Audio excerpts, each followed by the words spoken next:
Welcome everyone to our class today on making scrappy table runners. I'm Nancy Bronstein. I am a PFAFF educator, and today I'm going to be talking about using your scraps to make a table runner, different ideas, ways to embellish, and all that sort of stuff. I'm sure most of you have a lot of scraps. I have more than I would like to admit.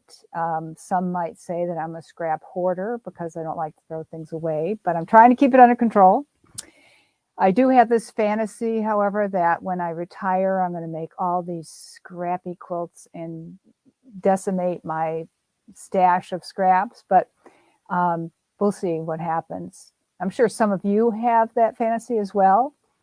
Anyway, I made some samples today for today's class of some ideas that I'm going to go over. This is a pretty basic. Also, I should mention that I was kind of going for an improv kind of style of using your scraps, make it fun, and so that hopefully that will make us use our scraps more often if it's fun. So this is a table runner. See if I can get back far enough so that you can see most of it. And then bring it closer. So you can see I just used all sorts of pieces, some of which I embellished. I'm going to go over that. These are some of our beautiful PFAFF decorative stitches. Here's some more. And then the last panel. And after we talk about the techniques in this table runner, I'm going to talk about using scraps to do raw edge applique. So here's another project that I did for the class, and with a little bit of ribbon stitching on the side and the radiant stitches.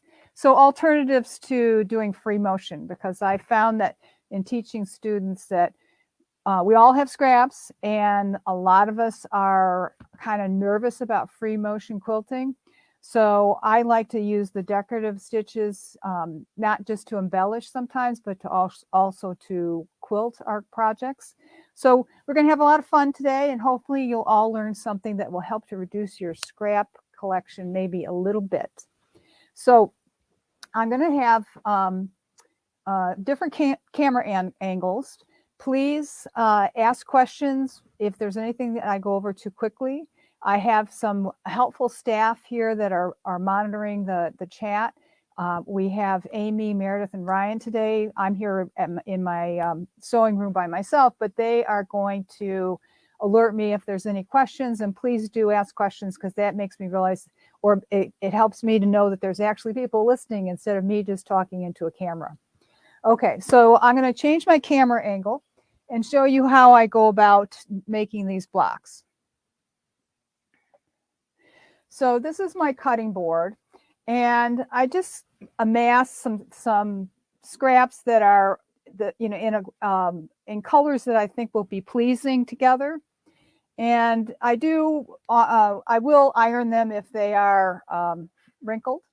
I'm an ironer. I'm also a starcher. And I'll just sort of kind of play with them and find something that might look like it goes together and start putting some shapes together. And they don't necessarily have to be perfect fits, but I'll take a look at it and think, well, that looks like it might work. So I'll sew those together. So I sew those together, and let's go over to the other camera angle. I am lucky enough that I'm working today on the Creative Icon 2. And the foot that I'm using here, in case you're curious, is the 1/4 inch piecing foot with the guide. I like having the guide. It helps me to stay where I should be at the 1/4 inch. And of course, having that small hole in the middle gives me a nice straight stitch.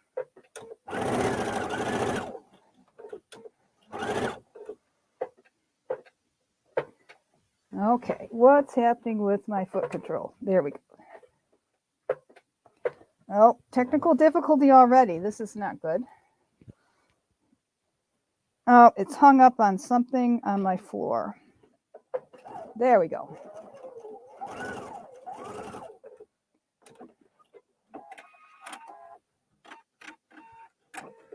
So then I'm going to just turn this so that I would normally press this and to the dark side. So I'll bring this over to this other camera angle and show you what I'll then do. So now I've got this shape here, but it might be a little unwielding to find something to fit it. So then I'll just take my blade and whack part of it off. And then I can find some other piece from some other project that I can then add to it. So I would sew this together and I'll just keep going. And this is a block that I made in that fashion, just waiting for our time to start. I started with this piece and then I just kept adding pieces. Now, at this point, I could just keep adding pieces to it, or I could actually cut this and then take a corner off and put it on another piece. You just keep going until you get something pleasing. Now, before you get to this stage, though, this is just sort of laying the groundwork for how you create the piece of fabric out of the pieces. But before you go to this stage where you have this bigger block, what I would recommend is that you think about how you are going to embellish this. So let me talk to the camera. So before you start to actually put together a whole big piece of fabric, I would stop and think about, do I want to add some texture to it? Like, do I want to do lines of decorative stitches to texture that tone-on-tone fabric or that solid fabric? Or do I want to join two pieces of fabric together with the floating stitches? And I'll show you what I mean on here.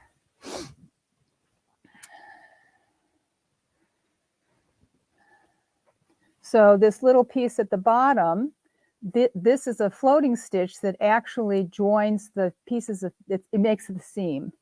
See if you can find a better example that pops a little bit better than that. Will show up on camera. Well, this is another table runner that's a more traditional blocks, but all of these pieces along the centerpiece with this border were joined together with the floating stitch here. Let me bring that closer so you could see that. So the floating stitch creates a decorative element with a seam all in one. So can't beat that.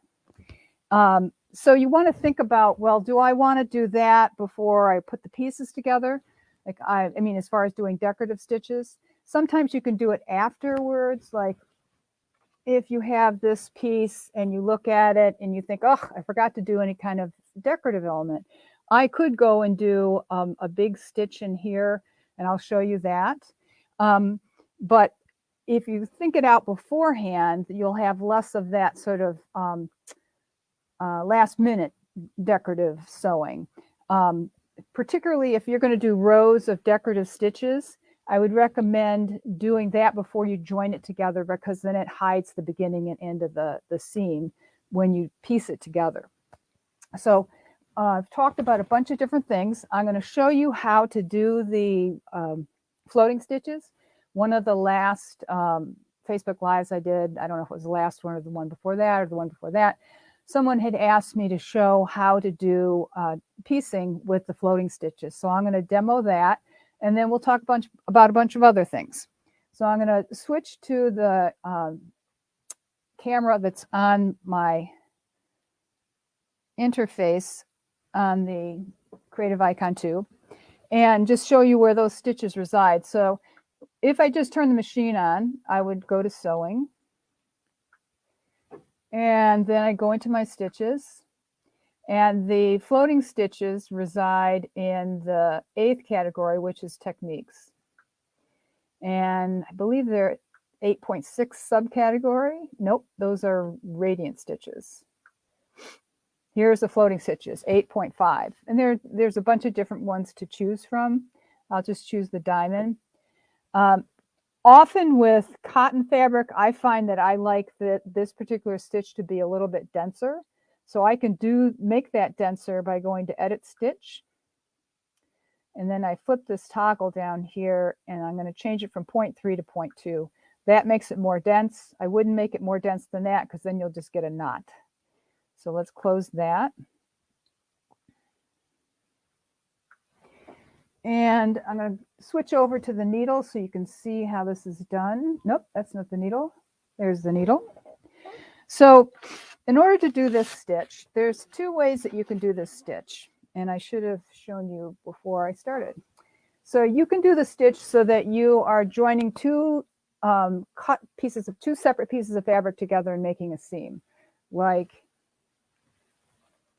in this table runner, this was two separate pieces of fabric, even though they're both blue. If you look, well, are they the same? They are actually the same color, but they were two separate pieces of fabric.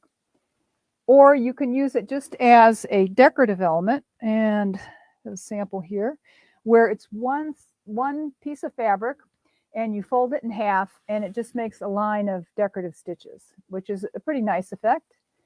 But there are two slightly different techniques, and I will explain how they are different. Now, when you have two separate pieces of fabric, like I have here, you're going to use the 1A foot. And I'm going to go back to my needle here. And when I use the 1A foot, which I need to put on, I'm going to have the edge of the foot running along the fabric, and I'm going to have the fabric right sides together with a piece of stabilizer underneath it. Now, I tend to very often, when a technique calls for the 1A foot, I will use the sewing star foot. Let's see if you can see that. Yeah, you can see that on the screen. The sewing star foot is actually the 1A foot where part of it's been cut away, and then you can see your stitches a little bit better. So it has all the features of the 1A where you can use the IDT. It has an indentation down the center so decorative stitches won't get hung up when the foot passes over an accumulation of thread in the decorative stitch. So it has all the same features, but it has a little bit better visibility. So I'm going to put the sewing star foot on. I've got my thread kind of hung up on my ankle. Of course, this stuff would happen when I'm on camera. So let's rethread this, and you get to see one of my favorite features, the needle threader. And my fabric flew over the side here. Okay, so we'll put our foot on. And on my screen, whoops, there's my screen. Nope. I'll get to it yet. Here on my screen, it's telling me that I should engage the IDT. So I'm going to pull the IDT down. And so as I was saying, when you have two separate pieces of fabric, you're going to put them right sides together. And then I'm going to put the edge of the fabric on the edge of the foot, put my needle down, and then start to sew along the edge there with my foot on the edge.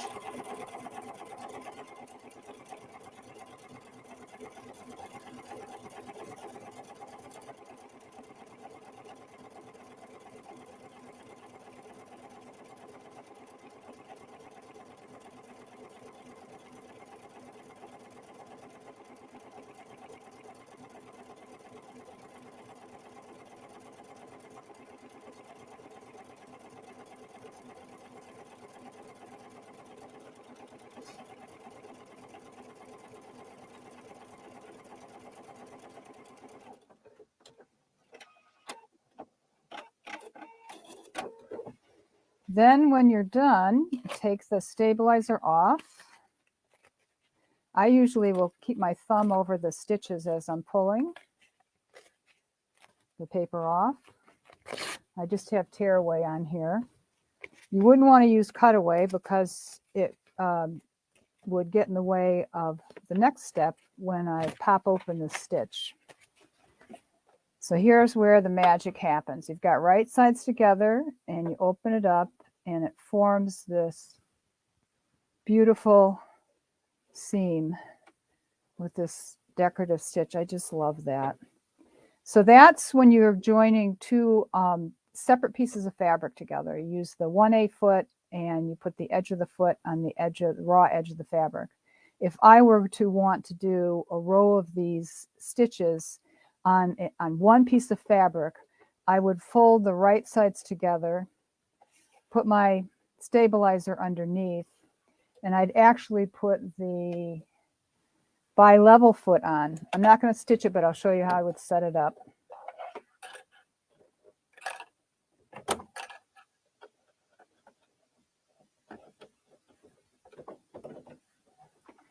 I'd have the right sides together. Get my thread out of the way. And then I would place the guide right on the edge of my fabric. And then I would be actually stitching half on the fabric and some of the thread is on your stabilizer. And then you pop it open and you have the effect that looks like that. Okay, so remember to ask questions if you have any questions. So this makes a really nice seam for the scrappy technique where, you know, it adds a decorative element to the scraps. Then another idea of some things that you could do is you could do rows of decorative stitches.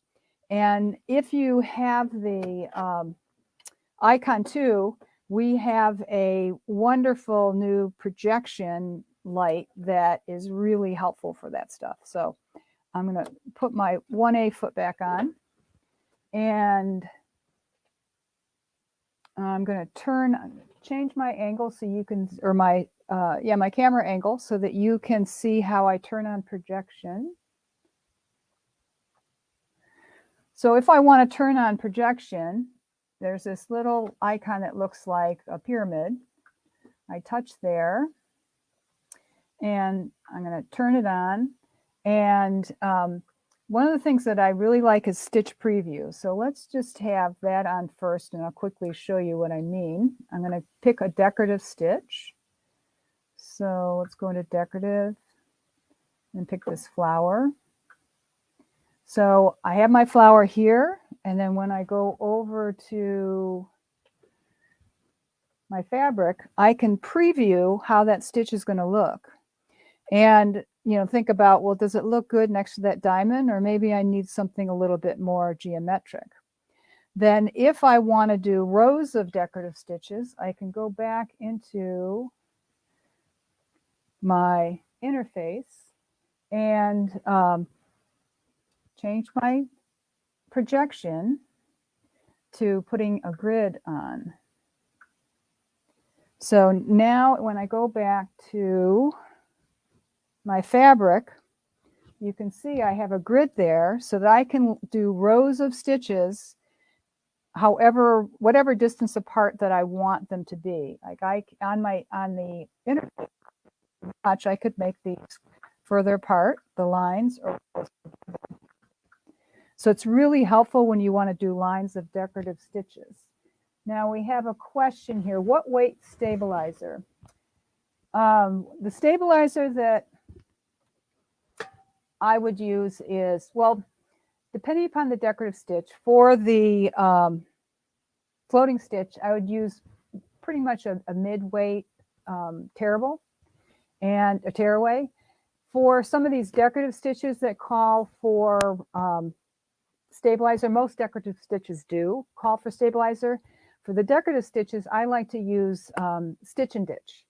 Stitch and Ditch is a very lightweight tearaway. It was designed originally to be used in quilting, marking your quilts. You would draw a picture on the Stitch and Ditch, put it on top of your quilt, and just stitch through the drawing that you made, and then it tears away really easily.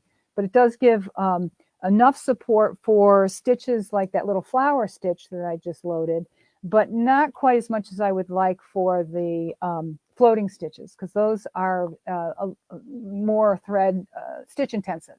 So I would use a mid-weight for that. Then Kay asks, why would you use the bi-level foot? The reason you'd use the bi-level foot is when you are stitching, I'm gonna go back to my camera, or back to my needle here. So when you do the floating stitch where it's just a folded piece of one piece of fabric, let me switch my stitch here. Bear with me, going back to the floating stitches so you'll see it projected. Might help with explaining what I'm doing. So there's my stitch. So this is just what we actually are doing is when we stitch, we're stitching half on the fabric and half, you can't see because my hand. I'm stitching half on the fabric and half on the stabilizer. And so these are kind of loose stitches. So it's kind of a delicate balance. You don't want to be too far this way or too far that way. You want it going right down the middle so that when you open it up, you get the, now I've dropped that sample. Well, the sample that I showed you in blue, when you open it up so that you get a nice diamond shape, as opposed to, you know, having too much stitch on one side of the fold than the other, and then it's misshapen. And just to show you with the foot how that works, I'm going to put a crease here. So this this foot not only has the guide on it, it also is slightly higher on the left. So that also aids in keeping your stitch where it should be, right on the fold.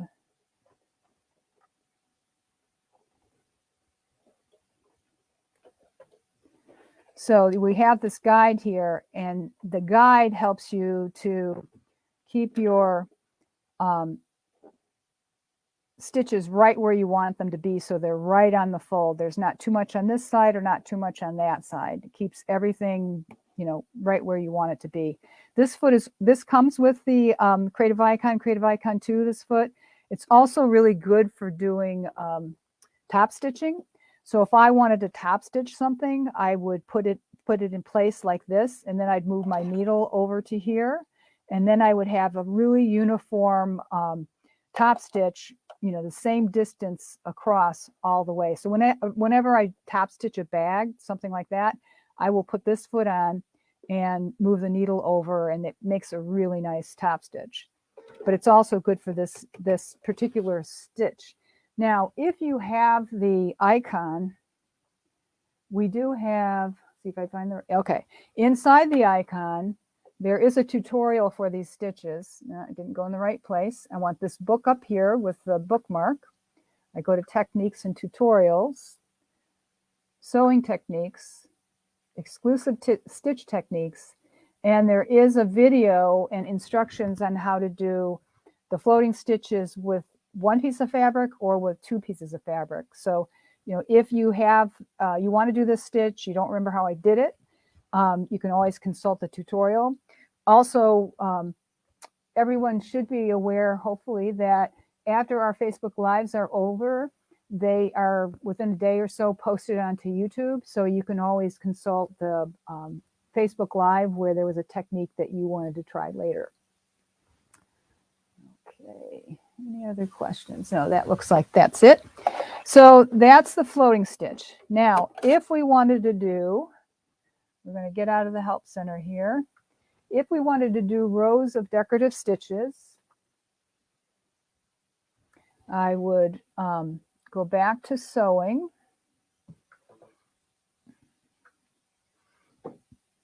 And back to the decorative stitches.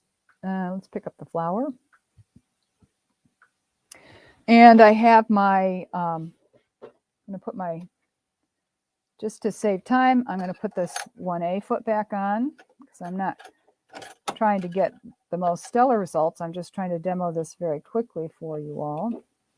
So I've got my flower, and going back to my demo here. So say I wanted to have this flower design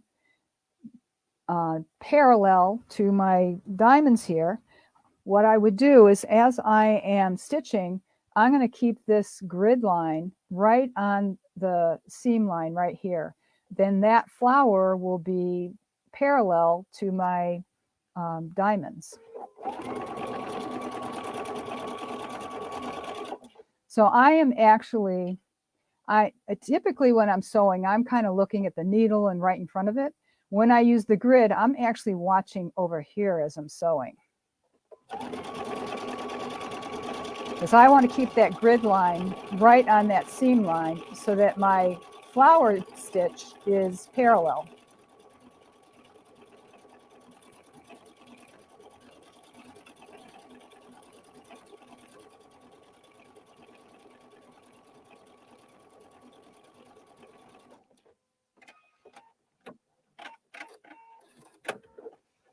So I got that nice stitch. Then if I wanted to do some other design next to it, let's try some leaves maybe. Do some leaves. I would again use my stitch preview to see how I think how it looks, and then line up my grid line to my last row of stitches. And then as I'm stitching, I am watching this grid line so that it's going right along that last row of stitches. I'm not looking at the needle at all. And that will keep that line of stitches really nice and straight. So then you can end up with something like this as a decorative element, just rows of decorative stitches to give that fabric, that white fabric, some texture. Now, the other thing that I really like about projection, I'm going to go back in for this particular project. I'm going to go back to my interface here. If I want to do a large, say, flower stitch in the middle of a piece of fabric, I would not be using the grid. I use the grid when I want to line things up next to each other, but I do like having that stitch preview on. So I can go in and pick up one of our large designs, like I think it's in decorative 5.4. Yes, okay, so these designs are very large. If I wanted to add that to, see where I can find a big piece of fabric here. So say I wanted to add that to this fabric. I wanted to see, I did have, oh, here it is. This is really what I want. Let's go back to 4. So if I wanted to add a large decorative element to this triangle here, the stitch preview allows me to look and see how it's going to fit in there. Like that flower looks a little big for that. So I could try making it smaller, or I could just pick a different flower. Let's try this one. Now that one fits a little bit better. So that stitch preview allows me to preview it truly and get it right get it to look the way that I want it to look. Now that is not showing up great on your screen, I see. Maybe it'll show up better on the yellow. Yeah, a little bit better. It is very clear to me. Let's see if I can maybe move a camera so you can see better what I'm talking about. So so you can see that it's very visible, actually, but that other camera was not picking it up very well. So that you can, by looking at the preview, you can see exactly where that's going to stitch and how it's going to fill that space. Get that back in place. Okay, so I have a question. I have a 720 and don't have a sewing star foot. Is there some other foot similar that could be used? Yes, the sewing star is a 1A foot that just has part of it cut away. It is kind of a cross between an open toe foot and the 1A foot. I like it for this purpose better than the open toe foot, because the open toe foot doesn't give you enough support for the decorative stitches. I feel like the sewing star is a bit better with that. So those stitches that ask for the 1A in your on your machine, the sewing star works really well. Sometimes the open toe foot works, sometimes it doesn't. But that sewing star is just kind of in that sweet spot with the decorative stitches. But if you don't have a sewing star, use the 1A.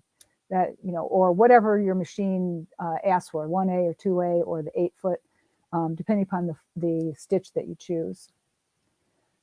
And Amy, one of our social media people, has mentioned to me that she put the item number for the sewing star in the description. So if you are interested in it, you can look it up and check it out.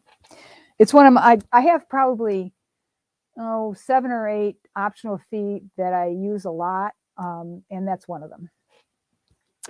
Okay, so you can see how the stitch preview would allow you to put a nice, big design in the middle of your fabric, like I did here with this one. That allowed me to fit the leaf so that it went from one corner to the other. So just to reiterate, before you start to sew your pieces together, you could just sew them all together and then go back and embellish. But it's kind of nice to once in a while stop and maybe do the floating stitches to join the pieces together, or to add lines of decorative stitches before you piece them together so the beginning and the end is covered in the seam. And sometimes you don't do that, and you can put a nice big flower in the middle. Just place it on a piece of fabric that's looks a little bare to you. Then another thing that I kind of discovered with the little pieces, your eyelets make a very cute little stitch. Now you could put a bunch of those in one of the pieces, and that would make a nice design. And there's your machine may have more than one eyelet design in it. I think the Icon 2 has 3 or 4 different eyelets that you can use. Okay, so I think that's all I was going to mention for this particular technique, where it's kind of angular. Now the one with the pumpkin on the inside, because the pumpkin is kind of a rounder object, basically round, I decided to, instead of doing the angular cutting, I did some circular piecing. So I used circular piecing technique to put together the fabric that the applique is made out of. So it's not quite, the cuts are just, they're circular rather than straight with a cutting ruler. Now, I can go over that if we have time at the end. However, just to let you know, there are tons of videos on YouTube on doing circular piecing, and you would just use those techniques, and you're just improv circular piecing, and you can make a piece of fabric like this. So I did do the improv on this and added a few stitches, the radiant stitches, before I made the applique. Now I'm going to talk about how one would go about making this applique. Now, some of you have embroidery machines. I know some of you don't. The 720 is a sewing only machine. If you have the 720, you could do this technique and sketch out a pumpkin, cut the fabric to the pumpkin shape, and then stitch along the edges to make the raw edge, and then cut something that looks like a stem. For those of us that have an embroidery machine, we have designs at our disposal to do this kind of thing, so that you don't have to sketch it out. If you have the software, you can create any design you want. But what I did with this particular project is, I knew I wanted to do a pumpkin. I wanted to do something fall related, and I wanted to do a raw edge. I just felt like that would look good with these fabrics. So what I did, I'm going to show you on the screen. Some of you, I'm going to go into embroidery.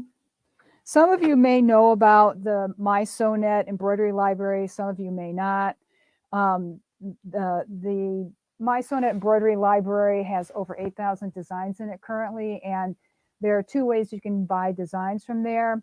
You can have a subscription to it, where you those designs are 8,000 designs are available to you 24/7 For that, for a subscription, you need to have one of our machines that has a wireless to wirelessly send the design over to your machine.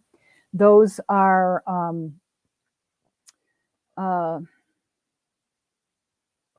the Creative Icon, the Creative Icon 2.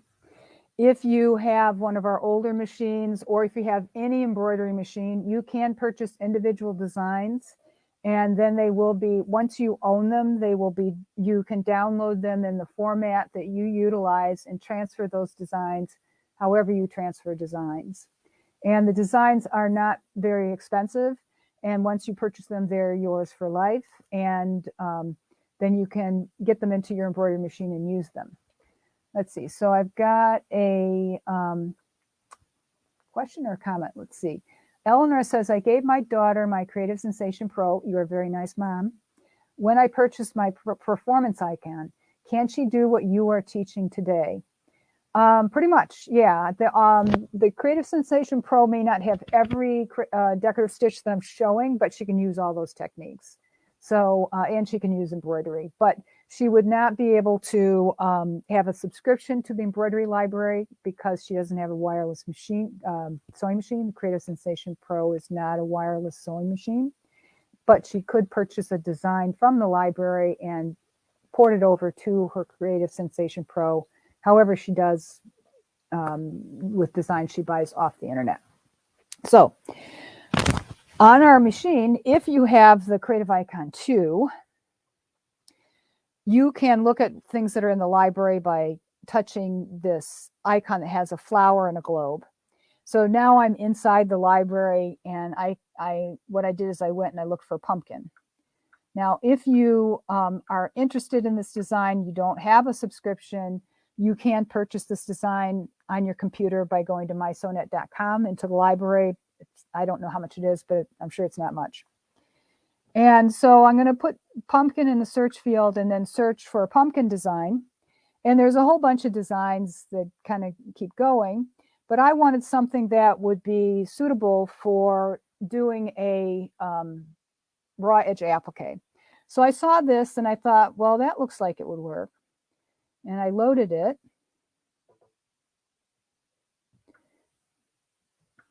And now I need to make my hoop larger to accommodate it. So I'm going to go and give myself 360 by 260 hoop. Now I see this block around the outer part, and there was a dialog box that flashed, and I closed it. What that told me that this is actually a ribbon embroidery design. With the when the icon came out, we developed the ability to embroider ribbon onto embroidery designs. And we have a bunch of designs in the library to do that. I did not want to use ribbon, so I'm going to show you how you can take a ribbon design and make it a design for doing raw edge applique. So I have my design here.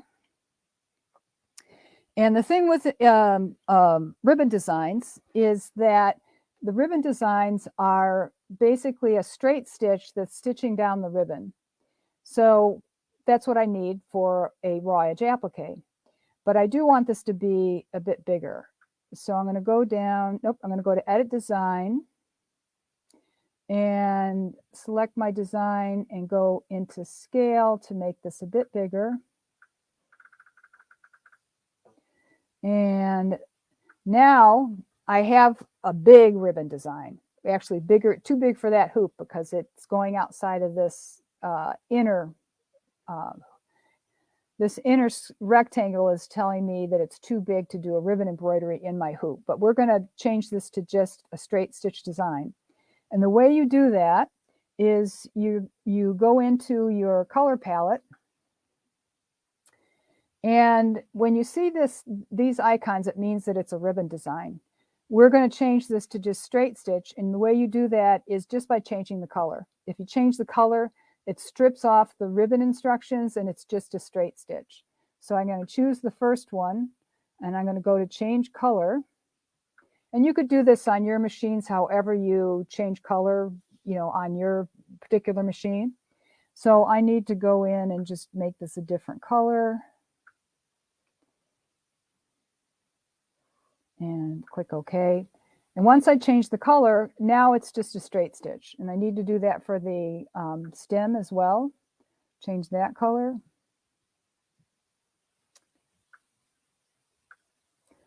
And so now we have, it's just straight stitch. So now I have my pumpkin. And what I did then is I made the, flat piece of the circular pieces of fabric. And so I got it big enough that it felt that it would fit inside of my hoop. Then it would fit the pumpkin. Then for those of you that don't have a embroidery machine, the way machine embroidery works is that you set up your design, you touch start, and what your design will do, if I were stitching out just a circle applique, the first time you hit your start button, it would just do a straight stitch circle. Then it would stop. That's to clue you in to put the applique fabric down on top. So then you would put the applique fabric down and you hit start again, and it will stitch your applique fabric down. It will stop for you then to cut away the fabric along the outside of your stitching. Now, if you are doing a design where you're going to use a satin stitch to finish this off, you want to cut this as close as you can to those stitches without cutting the stitches. If you don't cut it really nicely, when you do the satin stitch at the end, you have these whiskers, which are very unattractive. So you want to get really close. Having applique scissors or snips really helps that. So then when you hit start again, after you've cut the outside off, then you'll end up with, if you're doing a satin stitch, something that looks like this. Now, for our purposes, when I stuck my pumpkin design on the machine, I loaded up my hoop, I hit start, and it did a straight stitch, but it was a pumpkin shape. I laid my fabric that I had made out of scraps on top of that. So now I know where the design begins and ends.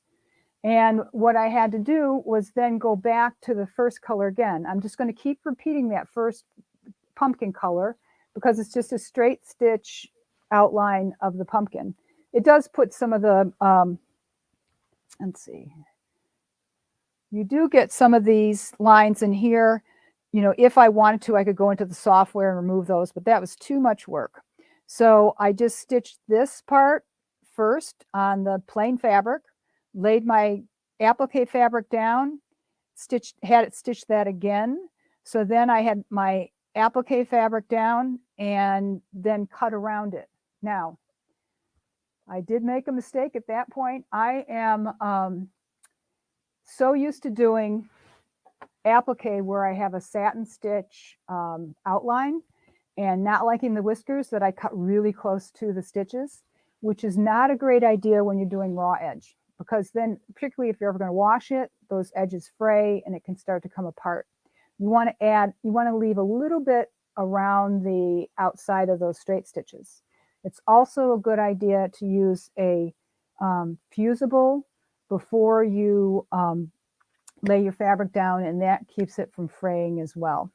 So I cut it too close. So to save the day, I'm going to show you a technique and see what you think. So I laid my applique fabric down, stitched it down, then cut it too close. So I knew that I needed to stitch that shape just a little bit closer in, you know, like not a lot, but just like maybe a 1/16 of an inch smaller. So what I did then, and I'll show you how it looks on the fabric in a minute. So I went into my design here, and I don't want to move it at all. I just want to shrink it a little bit. So I went into Edit Design and Scale, and this is in millimeters. I just brought it down, I think maybe 2 or 3 clicks. So that made it just slightly smaller. And then I stitched it again, so it stitched down everything. Now, wanted to go back to the original size for this part up here. So at that point, I deleted it and reloaded it. But you could have this be a little bit smaller as well. But I wanted to go back to the original size for the stem. So I'll show you how that technique worked out, because I didn't want to start over again. So actually, if I bring this over to here, I think you can see it perhaps better. So what I did was, if I can get this under the camera just the way I want, I did orange thread first. And then when I realized my mistake, then I changed to gold, and it just looks like it was a design choice. Let's see if I can get that so you can see it a little bit better. So I've got an orange on the outside that didn't hold my fabric down because I cut it too close. So then I made it smaller, and I've got the gold. So it actually just, I think it adds something to it instead of subtracting. So, you know, I did this part, I did my stem. And the other thing that I did was I wanted this to be a little bit more robust. So I actually did this 3 times. I just kept redoing that step over and over again to get a buildup of the thread so that it popped a little bit better. So let's see, it looks like we've got a question here. So Vicki says, when you're changing from ribbon stitch to sewing stitch, will it go back to the ribbon stitch, or do you have to change it back to ribbon? So it will not go back to a ribbon stitch. What I would do is just delete the design and reload it, and then you'll have the ribbon stitch. If I wanted to do all this stuff where I wanted to have that applique in the center and then I wanted ribbon around the edges, what I would do is I would load my design, I'd stitch it out with it in that place that it loaded by default, and then I would delete it, reload it. So if you reload it and you didn't move anything the first time, it should be in the same exact place. And then you'll have the ribbon instructions on top of your already stitched out design. That's how I do applique with ribbons around the edges, and I have all those designs packed up. I didn't think that somebody would ask that question, but it's definitely doable, and I will re-explain that if that didn't seem clear. Okay, Jamie says, could you change the stitch to zigzag on design on the machine? No, you can't. In software, yes. In the MySonet software, you could do that, but on the machine, it's going to be straight stitch. Now, the creative embellishment attachment that's coming out that will also stitch down beads and yarn and satin cording. The beads and the yarn and the satin cording is a zigzag stitch. So if you did this technique with that, you get a zigzag stitch, but it's kind of loose. I don't know how attractive it is. It's not like a tight zigzag, but you could try it. It's fun to try these things. And Denise says, great idea to accommodate cutting too close. New design element. That's what I thought. I thought, yeah, I'm going to give this a try. Why not? I'm crafty in more than one way. So it did work out. And I thought I would pass that on in case you do the same thing that I do, that you get used to doing things a certain way, and it's not really what's ideal for the particular project you're working on, but you went on automatic and you don't want to start it all over again. I think that as we sew longer, we become more adept at recovering from mistakes that you don't have to start over again. So you know how to fix it. You know another way to do it, so you don't have to start over. Because starting over is not, I don't have time for that. Okay. So then to finish this particular project off, any questions about that technique with the applique before I move on away from that? Okay. So let's see, let's go back over here. So then to complete this project, another thing that's really nice in your borders are ribbon stitches. PFAFF has beautiful stitches, but the ribbon stitches in borders, I just think are, really nice. And it really adds a nice decorative element. And then I did use the radiant stitches here on the edges. Now, just to let you know, with the radiant stitches, they were originally designed to, actually on this one, they were originally designed to go along a curve like a neckline or, collar or cuff. So they, for circular things like this, they work really well. Like anything where you're going around a curve, these radiant stitches work actually even better than they do when you're doing them straight. So they are, on any curved item, they're a nice thing to consider. Okay, so Julie says, could you explain again how you did ribbon in outside of applique? Oh, how I'm assuming you mean like it was a ribbon design and I made it into just a straight stitch, and then if I wanted to then put the ribbon back in. Now, if that's not what you're asking, ask it again, but that's what I'm going to explain. So, so I have my design loaded. Like, let's start from the beginning. I'll just delete this design. Edit, delete. I'll go in and grab that design.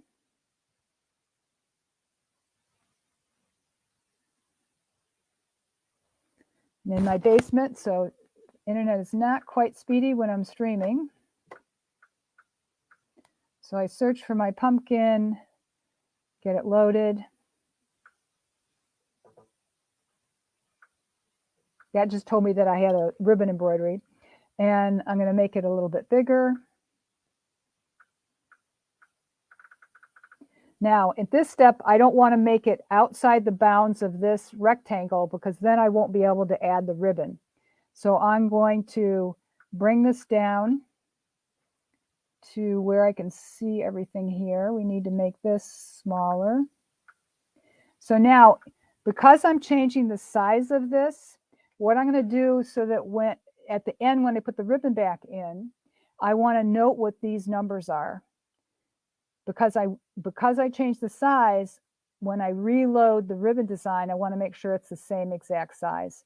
So typically what I would do is just take a picture of it with my phone. So I've got my design there.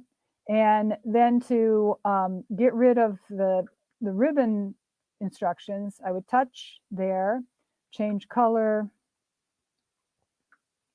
change the color to a different color. Doesn't matter what it is. So now that's just a straight stitch, and I would do the same thing for the other one. So I would stitch this out. Then when I have it all stitched out with my applique down, I can't get the ribbon instructions back now. They are gone. What I would do is just delete that. I would reload it.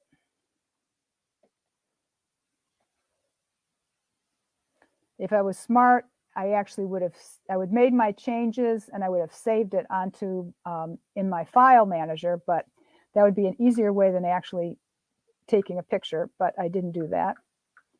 But so now I'm going to get this back.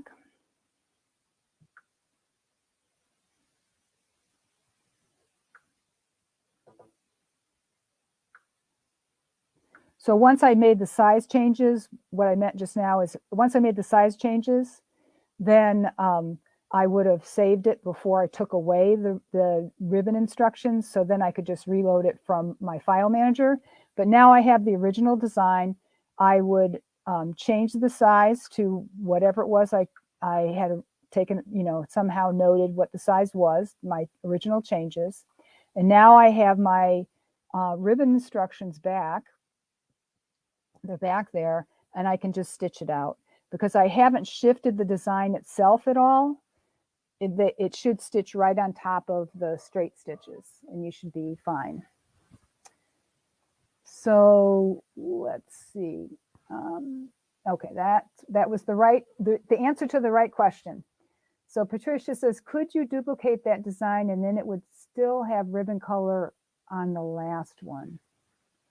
Yeah, if you don't, if I wanted just the stem to be ribbon, if that's what you mean, I would just leave the stem as a, well, in the original, when you first load it up, I would have to take the ribbon instructions out of the stem and the pumpkin because I want to do the stem as an applique with ribbon on top. I'm assuming that's what you want. So you're taking the ribbon instructions off both the pumpkin and the stem. Then you're going to, after you've stitched out your applique, you would delete that design, reload it, and do your, just skip over that first step with the pumpkin. You know, go to just to the stem and do the ribbon part for the stem. Does that make sense? I hope. If I had realized there'd be so many questions about this, I would have made step outs, but we were talking more about scrappy quilting. But you know, if you have another question, I'm be glad to explain it in a slightly different way. Okay, so any questions on anything else that I spoke about? She says yes. That means she got it, I hope.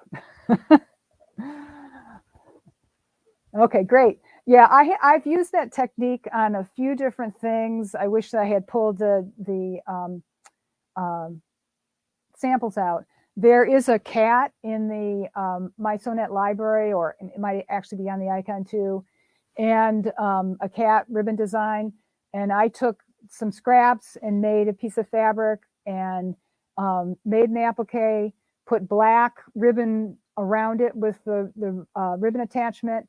And then I took the cat super design in the software and just pulled the eyes and the little nose and the mouth out and put that on top of the applique fabric. And that was a fun project. So you don't necessarily have to do things exactly the way that they're designed. You know, you have other options besides making something bigger or smaller. Now, the other thing I forgot to mention, when I was doing this particular one where all the blocks are the same exact size, I took a piece of paper protector, these plastic things, and I don't know if you can see, I drew an 8-inch square. And then I punched a hole in each corner so that then I could lay it over my fabric, because I made a big piece. And I could kind of audition, you know, do I want to turn the fabric this way or that way to make the squares? You know, this gave me the kind of structure to see where the size of my block, what it needed to be. And I punched the holes so I could just make a dot with the fabric marker before when I took the plastic off, I could then get my rotary cutter to cut it. But that way, if you make a huge piece, you can kind of audition, well, do you want it slightly this way or that way? Because, you know, the fabrics are not going on the grain. They're going all which ways. In some ways, it looks better than the other way. It's good to know before you cut it. So let's see. So we have 2 minutes left. Any final questions? So Judith says, some ribbons will have their colors run when washed. Do I have to be careful using ribbon on a table runner? My family is messy. Well, if it's going to run, then yeah, I would. I mean, I haven't had that problem with polyester ribbons. I mean, they're not I think that the satin ribbons look beautiful, and the hand dyed ones beautiful. But if it's going to run, you don't want to use it. But those satin ones, I think I've never had a problem with those running. But you know, it all depends on where you source them, you know, the dyes that were used. But the polyester ones, I think they're polyester, the cheapy ones, I haven't had a problem with that. So you would definitely want to, you know, sew it on a piece of fabric, throw it in the wash and see what happens before you put the time into it. You know, just like everything else, you got to test it to make sure you don't ruin your project. Okay, Amy is reminding me that I should mention to you that the next PFAFF Facebook Live is Thursday, October 20th with Wendy Owens. She's teaching everything you need to know about stabilizers next. And MySonet Facebook Live, not my MySonet Facebook Live, but there is a MySonet Facebook Live on Wednesday, October 12th with Amy and Meredith talking about MySonet 101, like how you set it up, the basics. So Wendy is one of our new educators, and there are a lot of stabilizers out there. You wouldn't believe how many stabilizers there are. And she has been around the sewing block for quite a while. So I'm sure she can, sort of open your mind to some stabilizers you've never used before. And stabilizers are very important. I tell a lot of my classes this sort of silly story that when I got my first big girl sewing machine, it all had all these decorative stitches, and I was very excited about using them. And sometimes they would look nice, and sometimes they would look terrible. So I didn't use them very much at all because I didn't want to ruin my project. I wasn't using stabilizer. I didn't know to use stabilizer. Once I started using stabilizer in the right foot, then I got the results I needed. So, stabilizer is important, and it makes a huge difference in your projects from embroidery to decorative stitches. So thank you very much for joining me. I appreciate you spending the time with me. I hope you got some ideas on different projects and to use up some of those scraps. I'm hoping someday that I will get rid of some of mine. I've got quite a collection. So again, thank you for joining me, and happy sewing.